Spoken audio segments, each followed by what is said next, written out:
Anis Maftuhin ini untuk ngisi pelatihan di santri pesantren wali tentang public speaking. Itu saya dikasih beban, dikasih kerjaan, pulang pun masih dikasih kerjaan. Katanya materinya oke, kalau jadikan buku maka tugas saya adalah suruh nulis buku. Maka kemudian saya jadi writer, dan 3 minggu yang lalu buku yang diteror Kiai Anis agar saya tulis itu akhirnya terbit. Teman-teman, ini nama saya, Among Kurniaibo. Jangan terpukau dengan gelar-gelar yang saya temukan di situ ya. Among Kurniaibo boleh panggil Among karena saya anak Lamongan, boleh panggil Ibu, boleh panggil singkatannya Kebu, bebas. Gitu ya. Kalau ada gelar, itu gelar yang dibikin sendiri, itu sebuah satire. Jadi karena katanya gini, ijazah adalah hanya tanda orang pernah sekolah, belum tentu orang itu bisa mikir. Jadi kalau yang nggak punya ijazah santai aja, bikin sendiri ijazahnya, yang penting otaknya bisa mikir. Saya bikin gelar prof, tidak pakai F tapi pakai V. F itu profesor, itu lebih dekat ke A, jadi apa ya, masih dari A, B, C, D itu langkahnya kan masih 5 apa 6 langkah gitu. Saya sudah mendekati Z itu pakai V gitu, provokator gitu, puncak gitu. Belakangnya itu karena saya pengusaha itu harus punya satu gelar yang tandanya dia sudah bisa memutus urat malunya. Gelarnya SPD, singkatan dari selalu percaya diri. Wajib ain dipunya. Kalau nggak pede, sering ragu-ragu dan gak yakin dengan langkahnya, akan sulit menjadi pengusaha. Pokoknya pengusaha itu ya wani yakin. Nek wani aja wedi-wedi, nek wedi aja wani-wani. Belakangnya itu BMK. Karena saya anaknya petani, nggak punya modal. Saya punya beberapa bisnis dari mulai perburungan, perikanan, travel dan seterusnya ya, termasuk ya perumahan yang renovasi.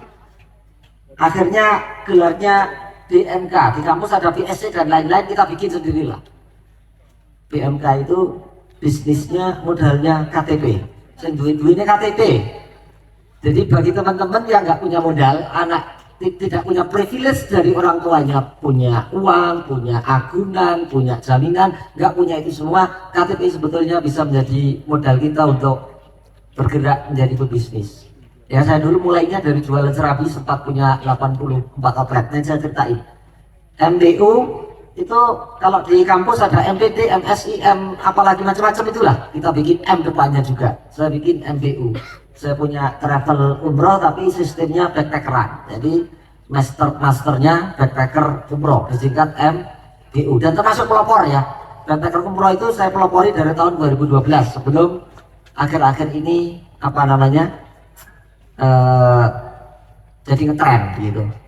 Dan itu bisa terjadi karena saya punya sahabat bernama Pak Yai. Pak Yai punya sahabat temen di Mekah namanya Mas Nurdin Hidayat, anak Gontor yang 20 tahun tinggal di sana, sehingga semua urusan persuratan muasasah meskipun kita backpackeran itu apa namanya gak ada masalah ya, umroh tapi suka-suka gitu loh, kemana suka kemana. Biasanya kita transit dulu ke beberapa negara, misalnya Palestina dulu seminggu, Yordan 3 hari, Mesir 3 hari, baru umroh mau 8 hari. Kalau Mas Lukman, salah satu pendiri pesantren ini yang punya penerbit turas, bahkan pernah full 35 hari kalau nggak salah, Ramadan sampai Syawal itu berada di Mekah dengan umroh backpackernya. Makanya gelarnya MBU. Kalau IHG, cara-cara yang saya pakai teman-teman itu mungkin nggak umum, tidak ada rujukannya di kampus-kampus fakultas hukum manapun.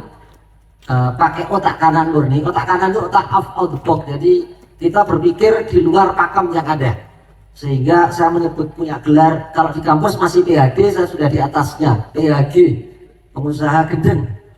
Cara-caranya yang gendeng gitu. Next, Tom. Lanjut. Ini yang lama ya, saya pernah di sini sama 2017 sama beliau dulu. Lanjut. Agak miring aja. Saya pernah dengan KTP, teman-teman, ini untuk inspirasi aja, memulai bisnis ini.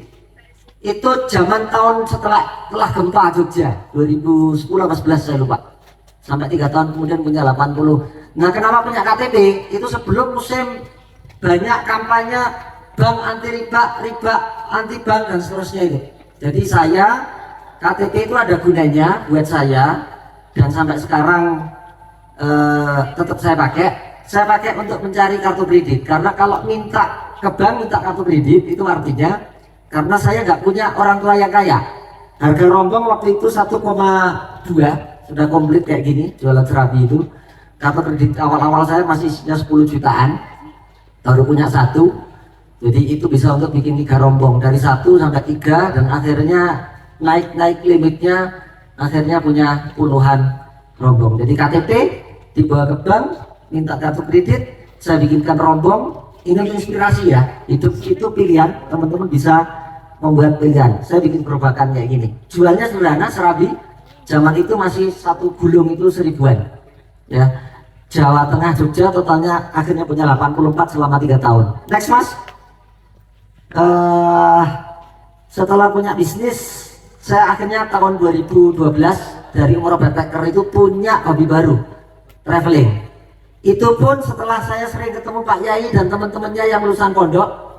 Saya relatif setelah gempa itu baru banyak ketemu teman-teman NU, sehingga saya banyak mendengar dalil-dalil yang unik-unik gitu. Yang biasanya saya hidup lahir perocot itu di komunitas Muhammadiyah. Bahkan sebelum lahir pun cap saya itu sudah Muhammadiyah, dibikin sama Pak Ibu saya. Tapi hari-hari terakhir dalam 10 tahun terakhir teman saya semuanya teman-teman intelektual Nahdliyin karena apa ya, asik ya.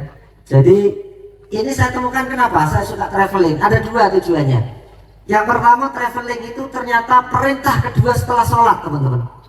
Jadi kunci masuk surga itu ada 2 berdasarkan khotib yang setiap hari Jumat selalu mengutip ayat surat Ad-Jum'ah ayat 10. Bunyinya gimana itu surat Ad-Jum'ah ayat 10?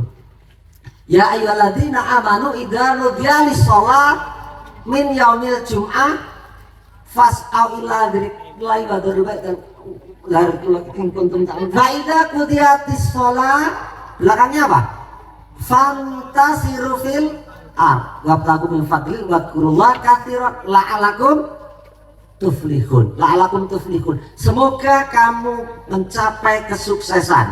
Ternyata kuncinya 2. Setelah kamu selesai sholat, segeralah traveling ke segala penjuru bumi. Jadi kunci sukses dunia akhirat itu 2 menurut Quran. 1 sholat, dan itu saya lakukan sebagai orang Muhammadiyah itu taat sholatnya luar biasa sebetulnya. Ketat urusan gue. Tapi saya belum melakukan setelahnya gitu. Fantasiru fil ard. Nah, dalam Fantasiru fil ard itu ketemu ayat lagi, Al-Mulk ayat 15. Coba yang punya HP dicek tuh Al-Mulk ayat 15. Itu lebih keren lagi ayatnya. Dan diciptakan bumi ini mudah bagimu, dalulan, maka kelilingalah ke segala penjurunya dan berkulinerlah dalam perjalanan itu. Dan itu ada tanda-tanda pelajaran dari orang-orang terdahulu. Coba cek sendiri, bunyinya kan begitu. Al-Mulk ayat 15, betul Mbak ya? Coba saya itu menafsirkan bebas, coba kalau Mbak Naila bisa cek bunyinya gimana itu? Ayat resminya dan bunyinya. Oke, baik ya. Walladzi ja'ala lakumul arda dharulan famshu fi manakibiha wa kulu min rizqihi wa ilaihin nusyur. Dialah yang menjadikan bumi untuk kamu yang mudah dijelajahi, maka jelajahilah di segala penjurunya dan makanlah sebagian dari rezekinya, dan hanya kepadanya lah kamu kembali setelah dibangkitkan. Jadi, makasih Mbak Naila ya. Jadi gini, saya memang benar kalau Quran itu menjawab semua dan mengatur, memandu semua hidup kita kalau pengen sampai ke la'alakum tuflihun, kesuksesan itu. Salah satunya ternyata ada teologi Fantasiru fil ard tadi, ada ayat-ayat traveling yang di situ menjadi salah satu pintu untuk kita menjadi orang sukses dunia dan akhirat. Pintu surga bisa ditempuh dengan cara traveling. Makanya saya kalau benua sudah semuanya ya, 5 benua, total negara di dunia ini ada 316-an yang tercatat dan tidak tercatat di PBB. Saya sepertiganya sudah muter dan muter itu bagian dari saya cara beribadah mencari pahala. Cara mencari pahala yang paling banyak ternyata traveling. Di Quran ada 9 ayat yang langsung bicara tentang fantasiru dan dalulan, dan kalau di total ada 32 ayat yang bicara tentang perjalanan. Ya, termasuk Isra itu kan traveling, itu traveling ruhaninya Rasulullah. Isra Mi'raj itu dari Mekah ke Madinah sampai Sidratul Muntaha. Jadi kunci-kunci itu ada di Quran. Ayat traveling ada di Quran. Dan puncaknya di itu tadi Al-Mulk 15. Ditakan ini bumi ini mudah. Tujuannya untuk apa? Supaya kita traveling. Dalam traveling apa? Disuruh nikmati makanannya. Itu keren. Quran itu memang keren gitu ya. Next mas, lanjut. Jadi kalau sudah bisnis, yang ketiga akhirnya saya berbagi inspirasi kayak gini. Bisnis jalan, ownernya jalan-jalan dengan berbagai kegiatan safar itu, perjalanan mengelilingi seluruh penjuru bumi ini, 5 benua yang ada. Sekarang benua sudah 7 ya. Karena dulu zaman saya SMA benua itu ada 5. Kalau sekarang kita googling benua itu udah 7. Jadi udah ada pecahan lagi, dan sedang usul lagi Greenland itu mau diusulkan menjadi benua ke-8. Nah, hasilnya apa? Kita mendapatkan pengalaman baru, wawasan baru saat kita jalan-jalan kemanapun itu, dan itu membuat kita lebih arif, lebih bijak, lebih matang menjalani kehidupan. Lanjut Om. Next. Ya, sebagian perjalanan kisah-kisah saya di jalanan, teman-teman nanti bisa cek di kanal YouTube Travel Ego ya. Ada perjalanan saya kemana-mana, ke Peru, ke Chili, ke Bolivia, ke Ekuador, ke Maroko, ke Mauritius, ke Rusia, ke mana-mana, itu ada di situ. Dan bagaimana titiknya?